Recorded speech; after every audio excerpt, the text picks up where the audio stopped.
In September of 1945, the Second World War was over.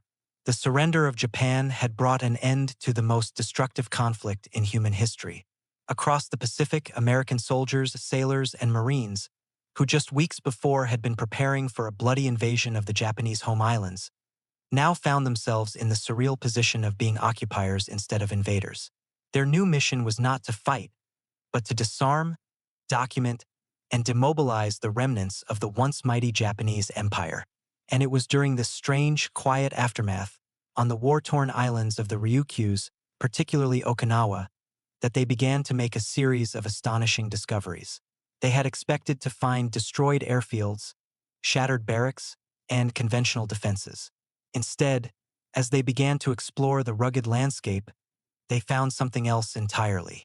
They found a secret subterranean world, hidden beneath innocent-looking hillsides, disguised as simple farmhouses, and carved deep into the limestone cliffs, were massive, complex, underground fortresses. They were subterranean airfields, complete with hidden hangars, interconnected tunnels, command centers, hospitals, and barracks, all designed to withstand the most intense bombing imaginable and to support a final, fanatical fight to the death. This is the hidden story of what American intelligence teams found in Japan's island fortresses after the war was over. It is not a story of a battle, but of military archaeology. It's a journey into a silent, alien world of abandoned tunnels and ghostly aircraft. A chilling exploration that revealed the true, terrifying nature of the invasion that never happened.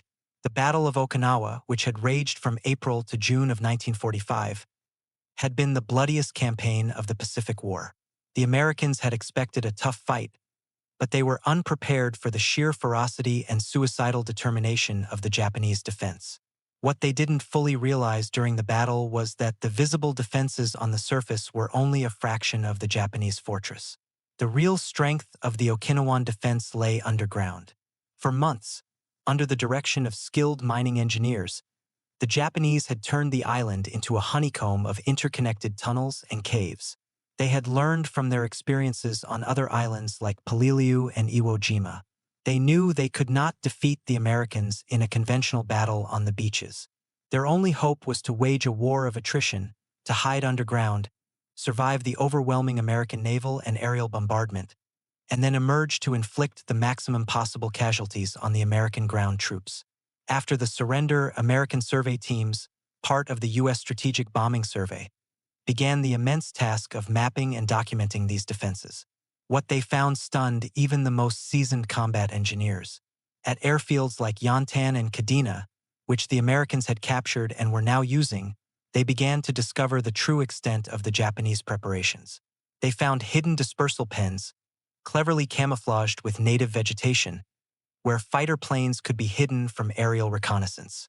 But the real shock came when they began to find the entrances to the underground systems. An entrance might be a small, unassuming opening at the base of a hill, barely large enough for a man to crawl through. But inside, it would open up into a massive, man-made cavern. One such system, discovered near the Machinado airfield, was a multi-level complex. The main hangar was a vast cavern, over 150 feet long and 80 feet wide, carved directly out of the solid rock. It was large enough to hold several fighter planes.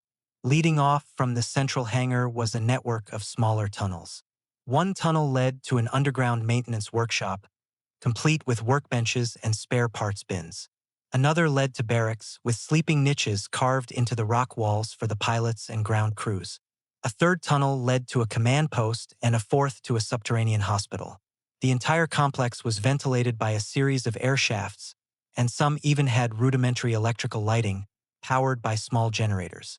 Exploring these silent, abandoned fortresses was an eerie and dangerous experience for the American survey teams. They moved cautiously, flashlights cutting through the thick darkness, their footsteps echoing in the vast, empty spaces. The air was cool and damp, thick with the smell of earth and diesel fuel. They found planes parked in the hangars, sitting silently as if waiting for pilots who would never return. They were mostly Mitsubishi A6M0s and Nakajima Ki 43 Oscars, covered in a fine layer of dust. In the workshops, they found tools laid out neatly on benches, half-finished engine repairs, and stacks of spare parts. In the barracks, they found personal effects left behind in the haste of the final days. A stray boot, a book, a photograph of a family back home. It felt, as one officer wrote in his report, like exploring the tomb of a lost civilization, except the civilization had been preparing for Armageddon just a few weeks ago. The ingenuity of the Japanese engineering was astonishing. They had used the natural limestone geology of Okinawa to their advantage, expanding natural caves and digging new tunnels with hand tools and minimal amounts of explosives. To protect the aircraft, they designed ingenious systems. At some airfields, they had built underground hangars with concrete-lined tunnels leading directly out to the main runway. A plane could be kept safe deep underground, then towed out, take off for its mission, and return to the safety of the cave. More common were dispersal systems. An aircraft would be landed on the main runway and then immediately taxied to a hidden, camouflaged revetment. From there, it would be lowered by a simple elevator or ramp system into an underground holding pen. The entrance would then be covered with a camouflaged lid, making it completely invisible from the air. One of the most incredible discoveries was a system of underground narrow-gauge railways. These small rail lines connected the underground hangars and workshops to various points on the airfield. An aircraft could be moved from its hangar to a maintenance bay, to a fueling station, and then to a launch point, all without ever being exposed on the surface for more than a few minutes. It was a system designed to preserve Japan's precious few remaining aircraft against America's overwhelming air superiority. The Americans had flown thousands of bombing sorties over Okinawa, dropping tens of thousands of tons of bombs. They believed they had destroyed most of the Japanese air power on the island. Now, in the quiet of September 1945, they were discovering that hundreds of Japanese planes had survived the onslaught, hidden away in these secret subterranean lairs. The scale of the construction was mind-boggling. On Okinawa alone, it was estimated that the Japanese had constructed over 60 miles of interconnected tunnel for defensive positions.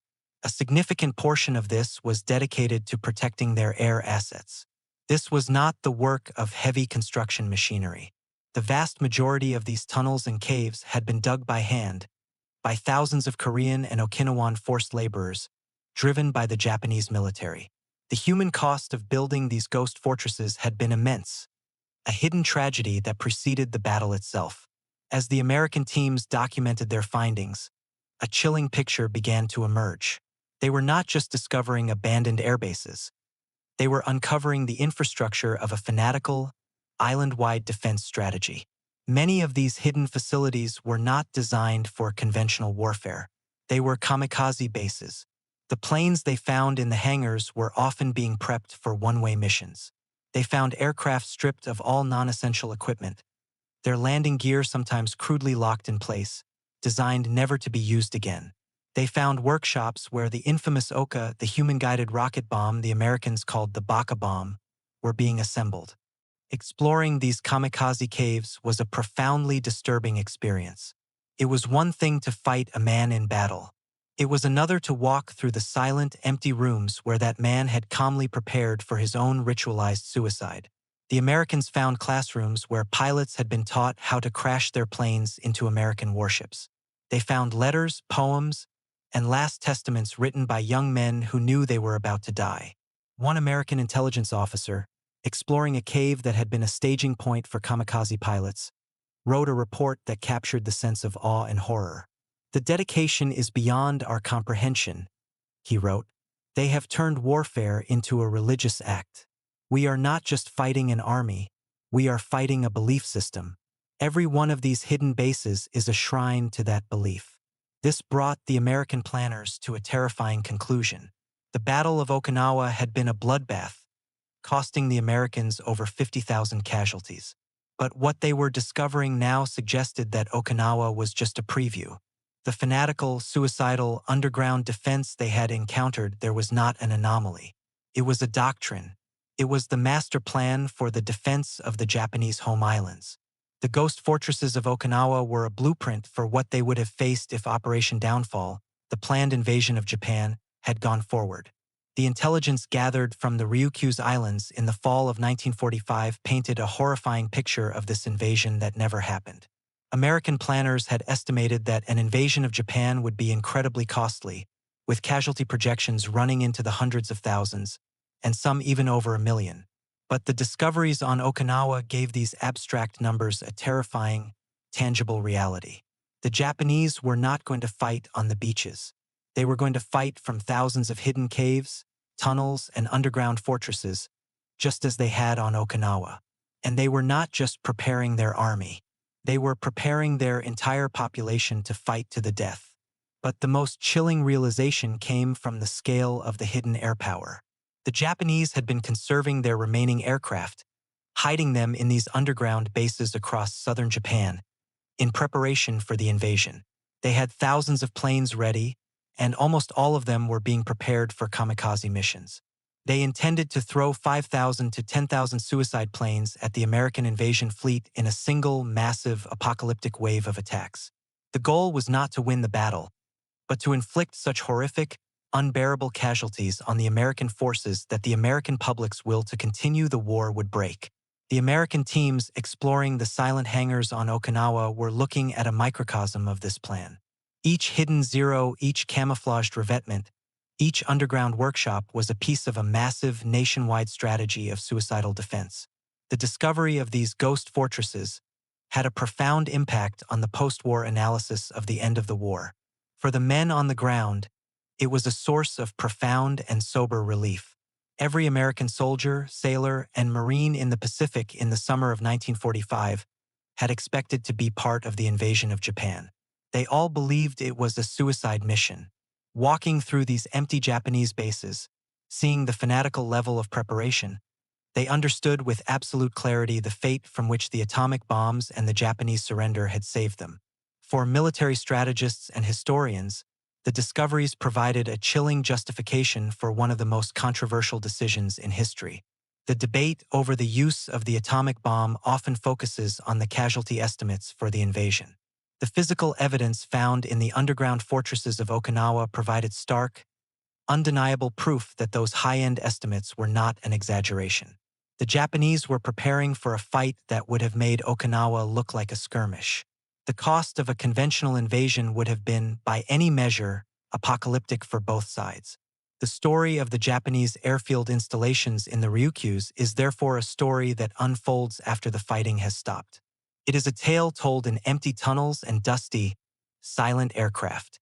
It is a journey into the mind of a defeated but unbroken enemy, revealing a level of dedication and fanaticism that is difficult for the modern mind to comprehend. The Americans who walked through those ghost fortresses were the first to truly understand what they had been up against. They were not just fighting an army. They were fighting an entire nation that had been prepared to commit collective suicide. And in the quiet, empty darkness of those underground hangars, they saw the terrifying, alternate future of a war that, thankfully, never had to be fought.